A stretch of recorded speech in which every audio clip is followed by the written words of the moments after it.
Olá pessoal, nas últimas aulas nós vimos as nomenclaturas dos compostos orgânicos e nós estudamos um pouquinho sobre a conformação dos ligantes em um composto que seja assimétrico. A aula de hoje se dedica a entender, pelo menos com os alcanos, como que a reatividade desses compostos acontece. Então, nós vamos pegar os alcanos, que é a primeira classe de hidrocarbonetos lá que nós vimos, a primeira classe de compostos químicos, e nós vamos entender alguns fenômenos que ocorrem para que haja a transformação desses alcanos em substâncias que nos são interessantes. De início, eu já gostaria de fazer até uma indicação. Tem um livro e que se tornou um filme que é muito interessante, que é O Preço da Verdade. Não sei se vocês já assistiram, tem aí nas plataformas de streaming. Com o cara ali que faz o Incrível Hulk, né? Ele tá com a mesma cara dele de chato, ele faz um advogado e a pessoa chata que investiga uma empresa química por estar contaminando um pequeno riacho que aí que fornecia água ali para um senhor, para um agricultor. E aí a história toda se desenrola ao ponto que é entendida como que nos Estados Unidos da América é feita a caracterização pelas agências regulatórias do que é uma substância tóxica. E aí abre-se um hiato incrível. Percebe-se que para manter a ideia de liberdade, o FDA, que é a principal agência regulatória dos Estados Unidos, o equivalente aí à nossa Anvisa, para não ser injusto com ninguém, na década de 70, ao ser criado o FDA, ele estipula que uma substância química só é daninha ao corpo humano ou a um organismo qualquer quando alguém prove que realmente aquela substância seja tóxica, cause algum malefício. Então, isso abriu um precedente para que algumas empresas químicas não divulgassem nenhum relatório científico ou técnico sobre a toxicidade de alguns compostos. E um desses compostos é esse daqui, o ácido perfluorooctanoico. É um composto aí que nós sabemos que pelo nome é um ácido carboxílico, portanto tem esse grupo funcional numa ponta. Ele tem uma cadeia alquílica de comprimento igual a 8 átomos de carbono, por isso até é octanoico, né? São 8 átomos de carbono em linha, aqui o último deles não coube, então eu coloquei para baixo, mas entenda como uma cadeia linear.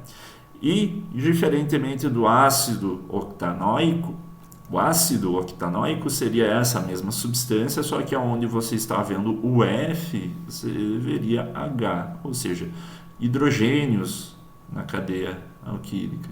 O ácido perfluorooctanoico, ele tem todos os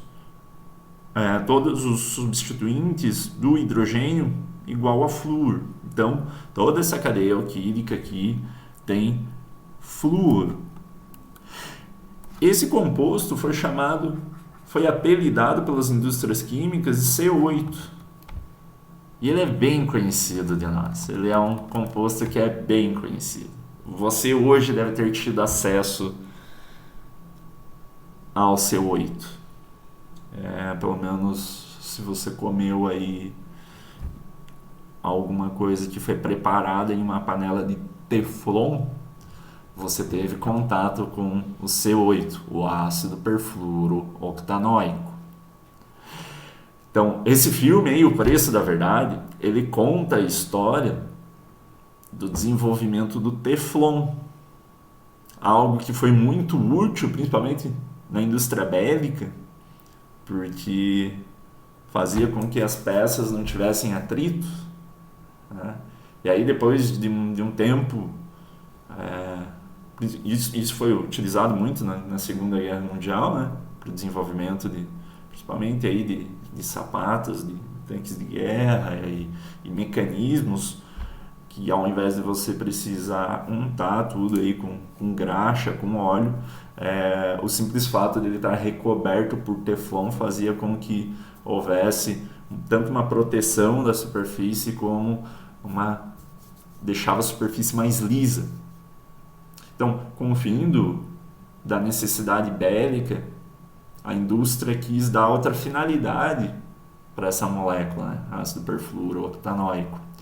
E aí eles perceberam que essa mesma facilidade aí de deixar uma superfície muito lisa poderia ser interessante para utensílios domésticos. Outra característica muito legal, além de deixar a superfície bem lisa, a superfície fica muito hidrofóbica. Ela tem medo de água, né? Então, eu tenho uma molécula que repele muita água. Então, quando é feito um filme sobre uma superfície com essa molécula, esse C8, além de deixar a superfície bem lisinha, ela fica repulsiva à água. Isso é também interessante para aplicação industrial, né? Você não precisa ficar protegendo a superfície contra a corrosão, por exemplo. Então é algo já deveras interessante. Acontece que a toxicidade do ácido perfluorooctanóico ela só foi demonstrada muito depois que todo mundo já estava usando Teflon, muito depois de inserir esse produto no meio, né, para o meio consumidor. Então as pessoas compravam panela de Teflon, forma de Teflon, aqueles pisos vinílicos era feito de Teflon, tinha até brinquedo de criança feito de Teflon, porque justamente eles aproveitavam essa capacidade hidrofóbica dessa superfície de Teflon em diversas aplicações aí. O fato é que o ácido perfluorooctanóico é extremamente tóxico para nós. A parte boa é que quando essa superfície é devidamente feita, devidamente preparada, todo o Teflon fica tão bem aderido à superfície que ele não se descola. E aí você não absorve o Teflon e tá tudo bem, tá tudo certo. Mas quando você tem contato, quando você ingere Teflon, ele tem uma toxicidade muito alta. E como ele é uma molécula, tem uma característica muito específica, que é ter esses halogênios, aí, esses átomos de flúor ligados a essa cadeia carbônica, essa molécula ela é muito resistente. Praticamente nada quebra ela. Pelo menos nada no nosso corpo. E ela consegue interagir de uma maneira obscura aí com as nossas células. E existem alguns relatos aí que o aparecimento de alguns cânceres estão relacionados a essa molécula. Então fica aí a dica pro fim de semana. Umas 3 horas de filme, esse cara fica, o Incrível Hulk fica com essa mesma cara o vídeo inteiro, mas ele conta uma história bem legal, tá? E um tanto quanto verdadeiro. Mas também não quero criar nenhum alarmismo, né? O Teflon usado hoje é um tanto quanto seguro. Bem, você assiste o filme e tira as suas conclusões. Mas o ponto é, o Teflon, né, o ácido perfluorooctanóico, ele tem essa característica de ser hidrofóbica. Eu vou até esconder a parte que não nos interessa agora. Aqui, ó. Ele tem por causa disso aí ao lado. Ou seja, essa cadeia carbônica cheia de flúor. É isso que faz com que nenhuma molécula de água se aproxime dessa estrutura. E a aula de hoje é sobre isso. Como eu transformo um alcano em um haleto, né? Ou seja, como eu substituo um hidrogênio de um alcano, que seria essa estrutura aqui, né? Notem que tem uma cabeça hidrofílica ali, que seria essa parte em azul aqui, aqui em cima. Opa. Essa parte em azul aqui em cima, né? Que é do ácido carboxílico. Mas eu quero hoje só tratar um pouco sobre a reatividade química dos alcanos e como que isso se dá frente aos haletos. Como que a DuPont lá fazia para substituir hidrogênios de um alcano por flúor. E por que eu estou insistindo nisso? Porque, agora seguindo o capítulo 9 ali do livro da Paula Bruce, vocês vão ver que uma fonte de haletos, uma forma de conseguir um haleto de alquila é através das reações dos alcanos. Então, é fácil conseguir um haleto de alquila partindo de um alcano, perfeito?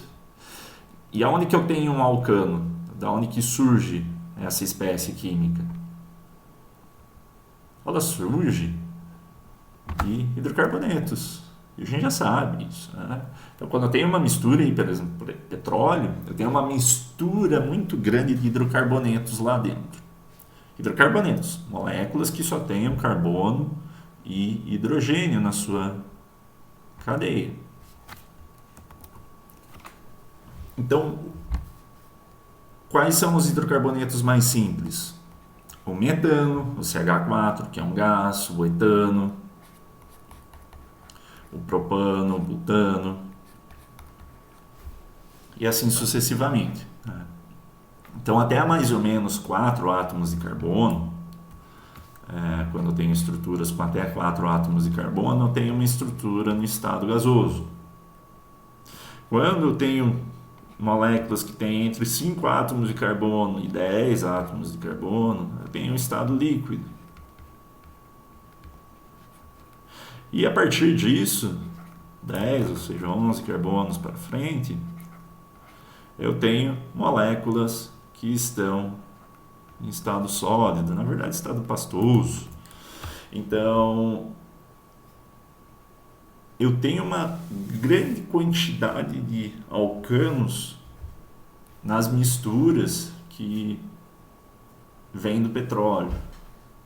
E aí os processos de destilação nos servem justamente para separar esses compostos, para separar esse gás natural, aí essas moléculas com menos de 4 átomos de carbono, das moléculas mais densas e mais viscosas, né? Como é o caso ali da gasolina, que quando tem um alto índice de pureza aí está relacionado a um grande nível, uma grande quantidade ou uma grande concentração de octano, né? Ou seja, hidrocarboneto com 8 átomos de carbono. Então, por isso até a alta octanagem, né? Gasolinas ou combustíveis de alto rendimento são aquelas que têm um alto nível de octanagem, que a combustão ali dentro do motor do carro tende a maior eficiência possível para aquele combustível. Então, na mistura que nós temos do petróleo, há uma grande quantidade de hidrocarbonetos. E ele é uma grande quantidade de compostos químicos. Então, sai tanto gás natural, sai as moléculas que propiciam aí a gasolina, o octano, o óleo diesel também é obtido daqui. Alguns hidrocarbonetos policíclicos aromáticos, esse daqui é o mais clássico, né? O benzeno. Ele também é obtido da estrutura da gasolina, aliás, da estrutura do petróleo. Um parente dele aqui, o naftaleno. Tanto o benzeno como o naftaleno são precursores aí de polímeros, né? Por exemplo, o isopor, né, o isopreno, ele é advindo aí da molécula de benzeno, dessa molécula aqui embaixo. Então, isso também é uma das moléculas que são obtidas através do petróleo. E aí, depois que você faz essa separação, depois que você obtém isso, então, na maioria delas, a maioria das moléculas são hidrocarbonetos. E essa maioria desses hidrocarbonetos, eles são usados para diversos fins. Então, a maioria desses fins é tanto para a indústria petrolífera, né, para fazer óleo diesel, gasolina, piche, betume, e uma outra parte vai para a indústria química em si, para desenvolver moléculas aí que são necessárias para a indústria. Então, uma dessas moléculas ali, que é o caso, seria precursor. Claro, tem várias etapas reacionais, mas, por exemplo, o caso do Teflon, que eu tinha resumido ali, tinha apresentado para vocês, também é uma molécula que pode ser obtida a partir aí desses alcanos. E para isso, é preciso substituir os hidrogênios do alcano por átomos de flúor. E como que isso pode ser feito?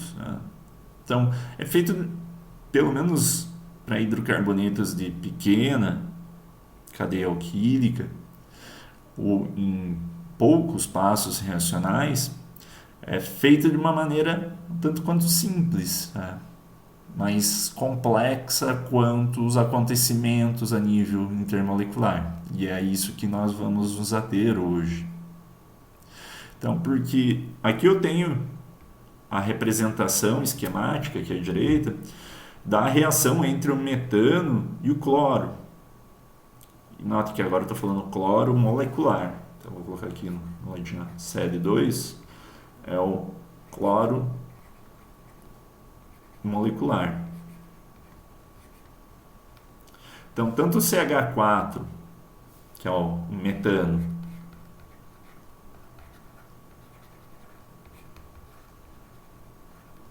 quanto o cloro molecular, Cl2, a condições normais de temperatura e pressão, eles são gases.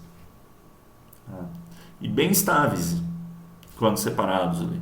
E até quando juntos, se eu pegar ali um recipiente, encher de cloro, precisa ser um balão vedado, né? Mas eu colocar cloro e colocar metano, essa mistura reacional permanece inerte por séculos, se eu for inventar de esperar para que alguma coisa aconteça. Nada acontece. Porque, olha só, das aulas passadas, o que nós podemos inferir sobre essas moléculas? Olhando para as estruturas delas, é possível claramente perceber que ambas delas são apolares. E elas são moléculas muito estáveis. Além de ser apolares, a ligação Cl-Cl e a ligação carbono-hidrogênio são ligações químicas que são muito estáveis. Elas tendem a não se alterar, a não ser que eu promova aliás, a não ser que eu dê uma ajudinha ali para o sistema para promover que essa reação aconteça. E aí eu consigo fazer isso com a inserção, esse delta ali em cima da flechinha que vocês estão vendo abaixo, aliás ao lado, isso aqui é a inserção de calor. Se eu aquecer essa mistura reacional, ou, estão vendo que tem uma flechinha ali também que indica, tem duas letras, H, Ni.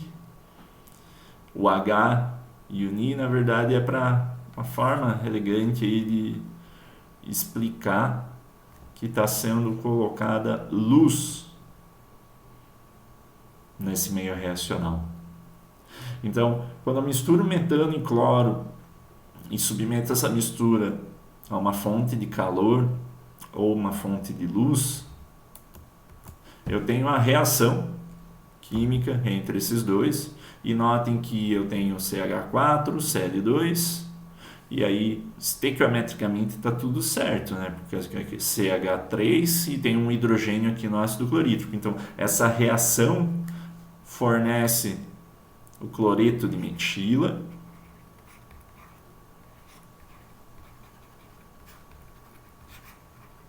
e fornece ácido clorídrico.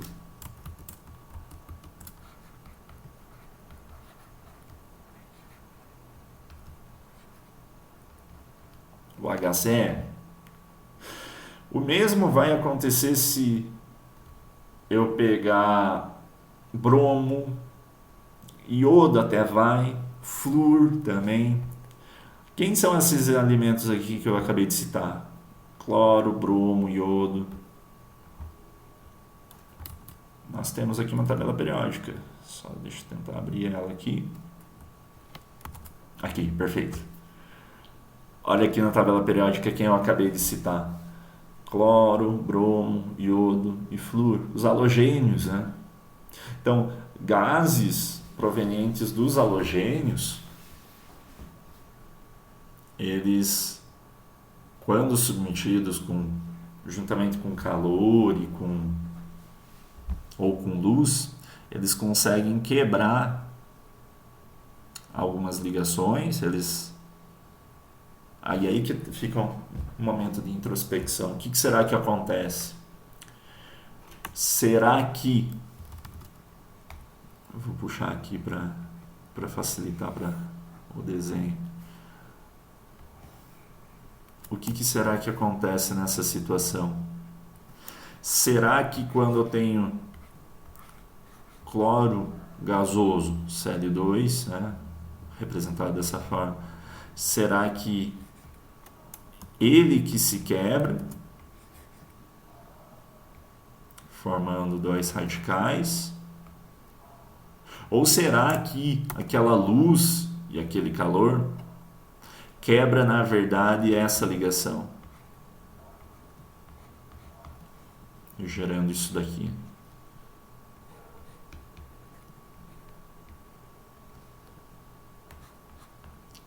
Quem vem antes, o ovo ou a galinha dessa história? E outra coisa, o que são esses pontinhos que eu coloquei aqui? Lembra disso? Lembram lá, né?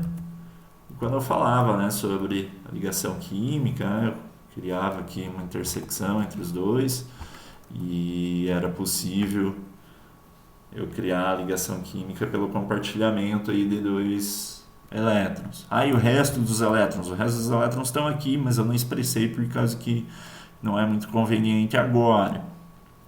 Mas, então, quando eu desenho essa estrutura com ponto, você está entendendo o que eu estou escrevendo, né? Que estou fazendo aqui a cisão, e aqui está havendo uma cisão homolítica.